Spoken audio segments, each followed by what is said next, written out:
নমস্কার দর্শক এবং শ্রোতা বন্ধুরা, আপনাদের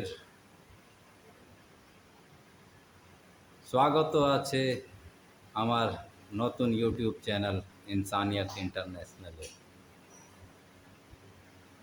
শ্রোতা এবং দর্শক বন্ধুরা, আজকের টপিক হচ্ছে প্রাকৃতিক চিকিৎসা এবং মানুষের জীবন।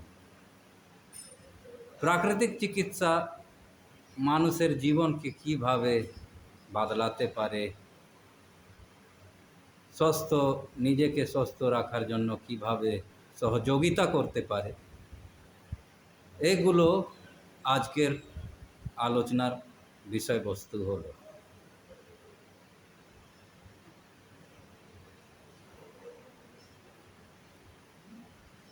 দেখুন,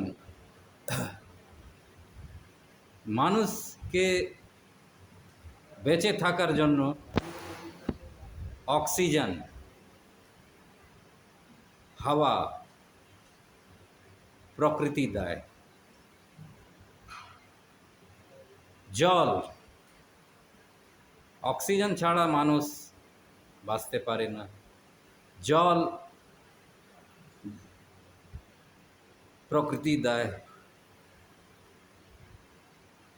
যত ধরনের ফুড গ্রেনস আছে, অন্ন আছে খাওয়ার জন্য, প্রকৃতি মানুষকে দেয়। কিন্তু মানুষ আজকে ডেটে কি খেলে আমি সুস্থ থাকব, কিভাবে নিজেকে রাখলে আমি ভালো থাকব, এইগুলো চিন্তা ভাবনা কম হয়ে গেছে। আর প্রাকৃতিক চিকিৎসার কোনো আপনারা অ্যাডভার্টিজমেন্ট বা প্রচার পাবেন না।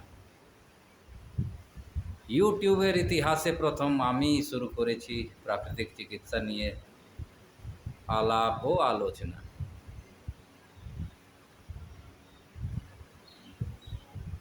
আজকে এই ব্লগে আমি আপনাদেরকে শেখাবো কিভাবে কাঁচা অন্ন খেয়ে মানুষ বাঁচতে পারে বা সুস্থ হতে পারে, পেটের সমস্ত রোগ থেকে মুক্তি পেতে পারে।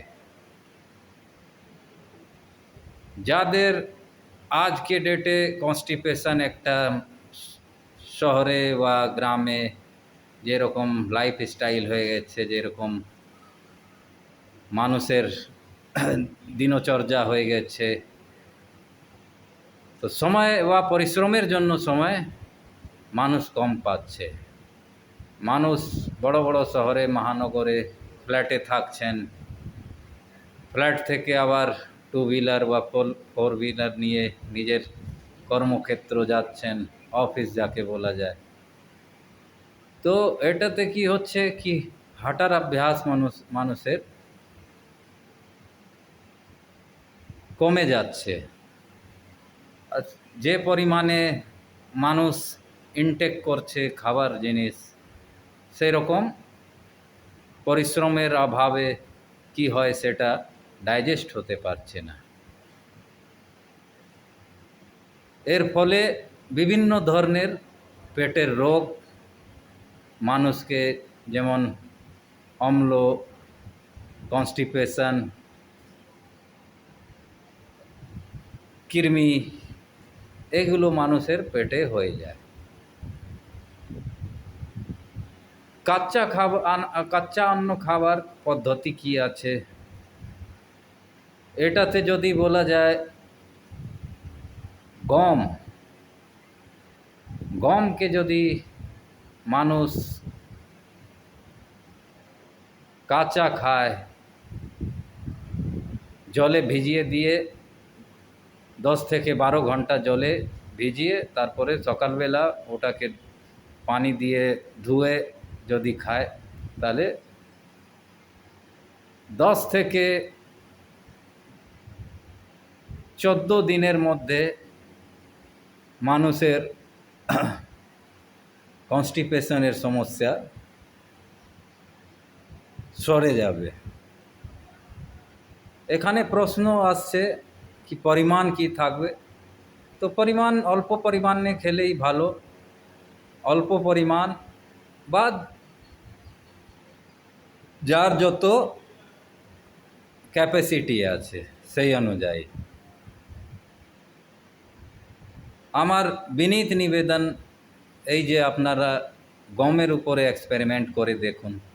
গমকে রাত্রে জলে ভিজিয়ে ছেড়ে দিন, সকালবেলা পানি দিয়ে ধুয়ে ওটা মিনিমাম 20-25 গ্রাম যদি খান, আর 10 থেকে 14 দিনের মধ্যে আপনাদের কনস্টিপেশনের সমস্যা অনেকটা রিলিফ পাওয়া যাবে।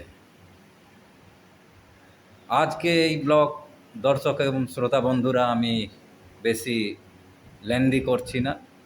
আবার আপনাদের সঙ্গে আমার দেখা হবে আমার নেক্সট ব্লগে। আপনারা সবাই যেখানে থাকুন না কেন ভালো থাকুন, আমার শুভকামনা আপনাদের জন্য।